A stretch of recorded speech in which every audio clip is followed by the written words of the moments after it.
और ये सारा अव्यवस्था फैला था।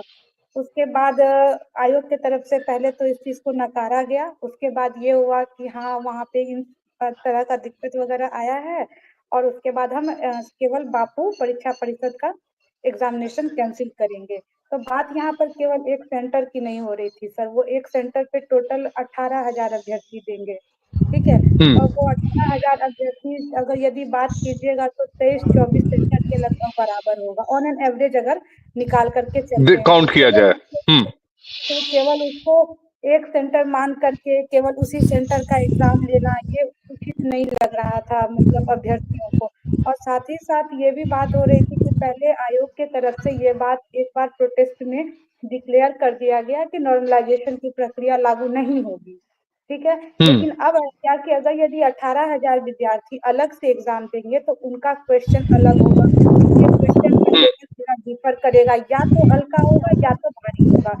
अगर हल्का होगा तो पहले जो परीक्षा दे चुके हैं अभ्यर्थी उनके साथ ये न्याय संगत नहीं होगा, और अगर यदि टफ होगा तो ये जो 18,000 अभ्यर्थी होंगे उनके साथ ये न्याय संगत नहीं होगा।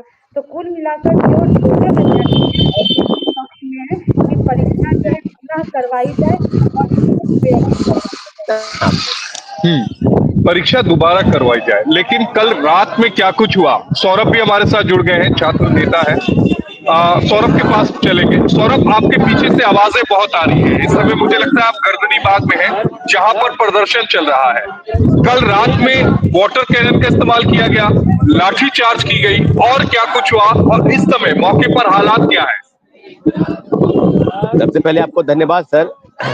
निश्चित रूप से लड़ाई जो है काफी लंबी लड़ाई है और सारे परीक्षार्थी जो है एक ही डिमांड कर रहे हैं कि परीक्षा जो है दोबारा आयोजित हो, क्योंकि एक बापू परिसर केंद्र की बात नहीं है, 18,000 परीक्षार्थियों का परीक्षा दोबारा लेना बीपीएससी चाहती है। तो कहीं न कहीं जो नॉर्मलाइजेशन की बात थी जिसको लेकर विवाद था, वो विवाद पुनः उपजा है और इसी बात को लेकर लगातार 13 दिनों से हम लोग आमरण अनशन पर बैठे हैं। तो एक ही गुहार है भाई कि जब आप 18,000 परीक्षार्थियों की परीक्षा दोबारा लेंगे तो वहां पर सामान्यीकरण लागू होगा, क्योंकि परीक्षा एक है और एक ही शिफ्ट में आयोजित होनी चाहिए। लेकिन ये लोग कह रहे हैं बीपीएससी के लोग कि छात्र जो है नॉन सीरियस है, छात्र जो है उपद्रवी है, कुछ मुट्ठी भर लोग हैं। तो मैं वही कहना चाहता हूँ कि 25,000 से 30,000 की संख्या में अभ्यर्थी एक ही नारा दे रहे हैं, BPSC go back, BPSC go back.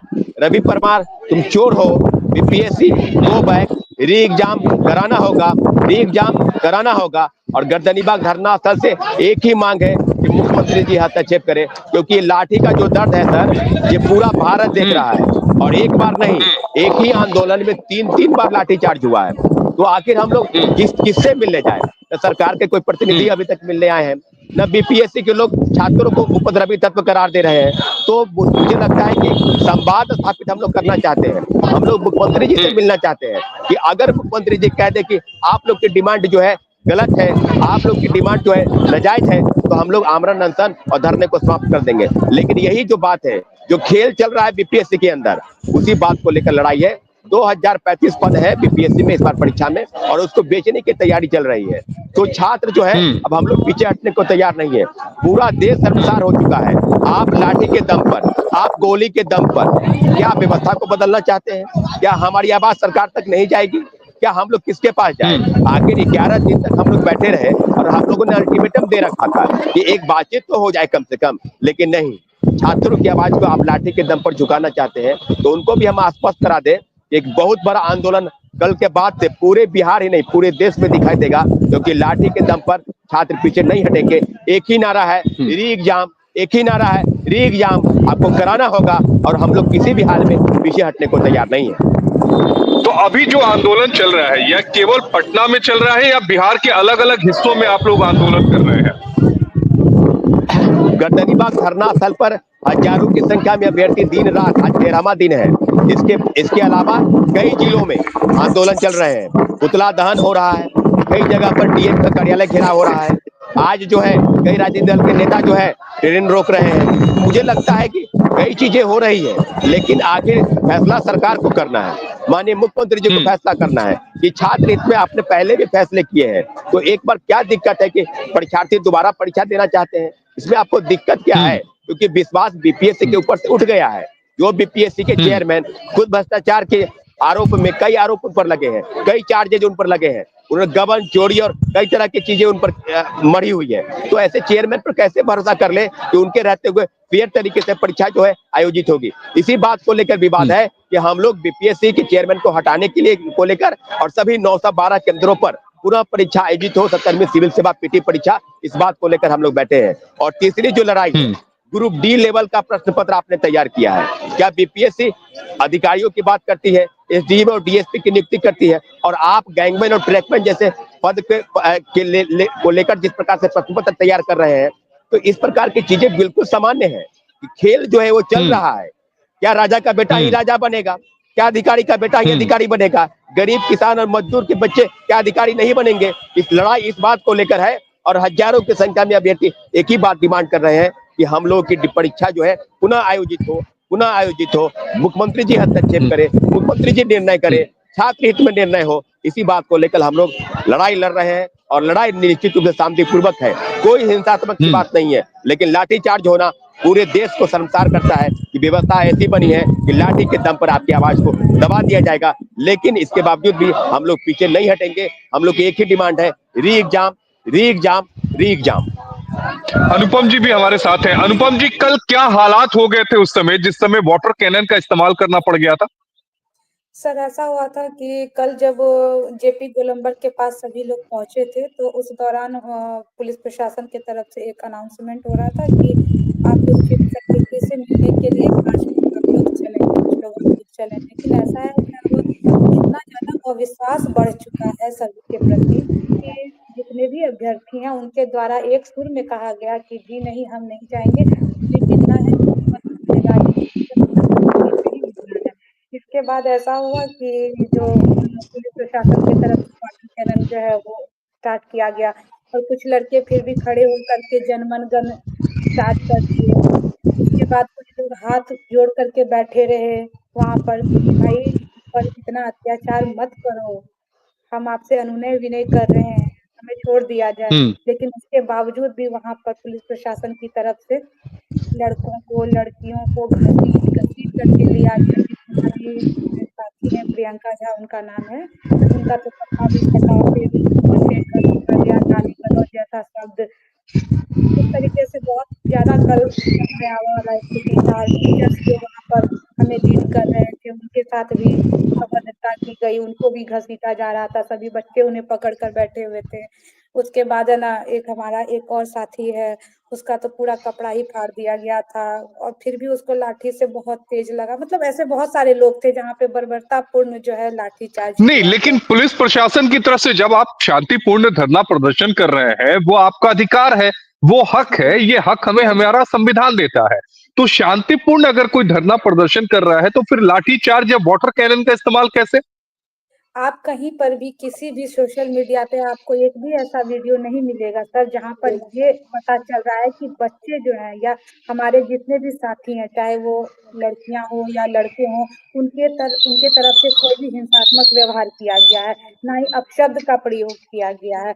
बस वो लोग केवल और केवल जो है नारेबाजी कर रहे थे, बीपीएससी के खिलाफ कर रहे थे, री एग्जामिनेशन की मांग को लेकर के कर रहे थे। लेकिन यही है क्या कि एक बर्बरतापूर्ण तरीके से, एकदम दमनात्मक तरीके से सभी बच्चों को बस मारपीट करके वो जगह खाली करवाया गया कि भाई आप ये जगह खाली कीजिए, आप केवल और केवल गर्दनी बाग में जाकर के प्रदर्शन कर सकते हैं।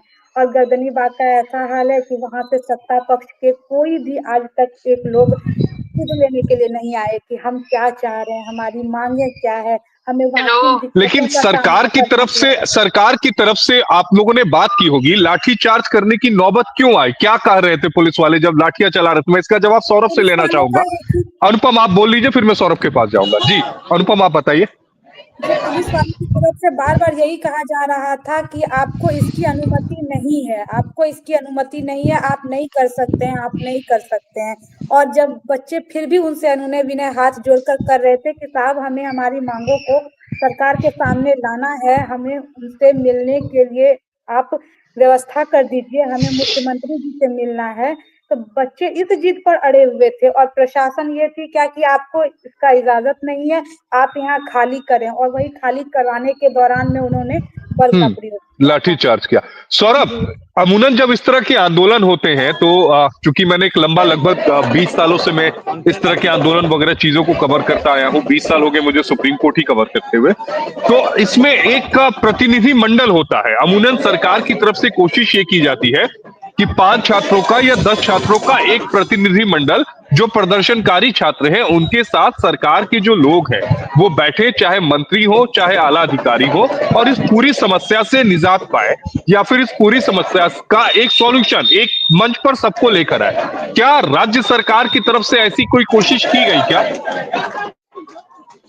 देखिए सर, अभी तक तो राज्य सरकार के तरफ से कोई प्रतिनिधि अभी तक मिलने नहीं आया। नए बीपीएससी की तरफ से 2 दिन पहले पटना के एसडीएम और डीएसपी रात में 11 बजे के आसपास यहाँ, और हम लोगों से वो कह कर गए कि अगले दिन सुबह 12 बजे तक आप लोग तैयार रहिएगा और आपकी मुलाकात मुख्यमंत्री जी से हम लोग करवाएंगे। तो हम लोग प्रतिनिधिमंडल 5-7 लोग जो थे वो तैयार थे, पूरा एप्लीकेशन हम लोग का तैयार था कि हाँ जाएंगे हम लोग मुख्यमंत्री जी से मिलने। और छात्रों के बीच में कहीं ना कहीं थी कि मुख्यमंत्री जी के पास अगर जाएंगे तो मुझे लगता है, हम लोगों को लगता है कि निर्णय जो है वो छात्र हित में ही होगा। लेकिन जब वो 12 बजे आते हैं तो एक बात बोलते हैं कि आप लोग जो है ना, हम बीपीएससी सेक्रेटरी से मिलवा देंगे। तो वही बात हम लोग कह रहे हैं कि बीपीएससी सेक्रेटरी से आकर क्यों मिलेंगे, जब बीपीएससी चेयरमैन के खिलाफ नारे लग रहे हैं कि BPSC chairman go back, Mannu भाई तुम चोर हो, मन्नू भाई तुम चोर हो, तो फिर उस भ्रष्टाचार में लिप्त व्यक्ति से हम लोग क्यों मुलाकात करेंगे। हम लोग की एक ही डिमांड थी कि मुख्यमंत्री या चीफ सेक्रेटरी लेवल के कोई अधिकारी है तो उनसे मुलाकात हो जाए। लेकिन फिर ये लोग नहीं माने, कहे कि आधा घंटा हमको समय दीजिए, फिर आपकी बातचीत हम करवाने का प्रयास करेंगे। ये लोग चले गए। अगले दिन हम लोगों ने गांधी मैदान, गांधी मूर्ति के पास हजारों की संख्या में अभ्यर्थियों का एक हम लोगों ने बुलाया कि हम लोग संसद जो है छात्रों का एक संसद तैयार करेंगे। इसके बावजूद अनुमति नहीं मिली। हम लोगों ने आवेदन दिया और 1 बजे रात में इस तरह के पत्र जारी हुए कि आपको अनुमति नहीं है। तो मैं पूछना चाहता हूं कि आपको नाच गान करवाने के लिए अनुमति है, मेला लगवाने के लिए अनुमति है, बड़े बड़े फिल्म स्टार को बुलाने की अनुमति आपने दे रखी है, और छात्रों की आवाज, छात्र वहां बैठना चाहते हैं तो उसकी अनुमति नहीं है। संविधान के अनुच्छेद का पालन, सभी लोगों को अधिकार है एक जगह एक शांतिपूर्वक बैठने का और अपने बातों को रखने का। इस बात को लेकर भी प्रशासन के लोग तने रहे कि आपको अनुमति नहीं है। और हम लोगों ने वहां पर 4 बजे तक हम लोग बैठे रहे, और 1-2 संख्या में नहीं, आपने भी सर देखा होगा, लगभग 25,000 से 30,000 के अभ्यर्थी जो है वहां हम लोग जमा थे। और हम लोग वहां से मूव कर रहे थे कि हम लोग मुख्यमंत्री जी से ही बात करेंगे, हम लोग मुख्यमंत्री जी के आवास के पास ही जाएंगे। लेकिन हुआ क्या कि हम लोग 1 किलोमीटर वहां से आगे ही बढ़े थे तो जेपी गोलंबर आता है होटल बोरिया के पास, वहां हम लोग को रोक दिया गया। हम लोग बैठे रहे, 1 घंटा तक बैठे रहे कि चलिए कम से कम यहाँ से मुख्य सचिव स्तर से भी बातचीत हो जाए। हम लोग तैयार थे, लेकिन लगातार प्रशासन हम लोग को भड़काती रही, उकसाती रही कि आप लोग पीछे हटिए, आप लोग पीछे हटिए, आप लोग पीछे हटिए नहीं तो कार्रवाई करेंगे। तो आप एक भी बात बताइए कि क्या छात्र पीछे हट जाए तो कहाँ जाए छात्र? छात्र तो वहां बैठे हैं कि भाई हमारी बात सरकार तक पहुंचा दीजिए, या हम लोग का डेलीगेशन प्रतिनिधिमंडल मुख्य सचिव से ही मिल लिया जाए। लेकिन ये लोग बार बार कह रहे थे कि आप लोग पीछे हटिए, और इस तरह से भगदड़ मचाने का प्रयास, वाटर कैनन आपने देखा होगा किस तरह से बर्बरतापूर्वक हमारे साथियों को मारा गया। एक शिक्षक हमारे सर है, उनको गिरफ्तार किया गया, 10 लोगों को गिरफ्तार किया गया है और सैकड़ों लोग घायल हैं। तो ये बात आप समझ सकते हैं कि किस तरह से व्यवस्था बनी है कि पेपर होगा, परीक्षाएं होंगी, पेपर लीक होगा, छात्र अपनी आवाज को उठाएंगे, लाठीचार्ज होगा। अब कोई सुनने वाला नहीं है कि आखिर लोकतंत्र में लाठी तंत्र कहां से आ गया। एक बातचीत जो है वो तो खत्म हो गया, कम्युनिकेशन गैप है वो वही नहीं है। तो हम लोग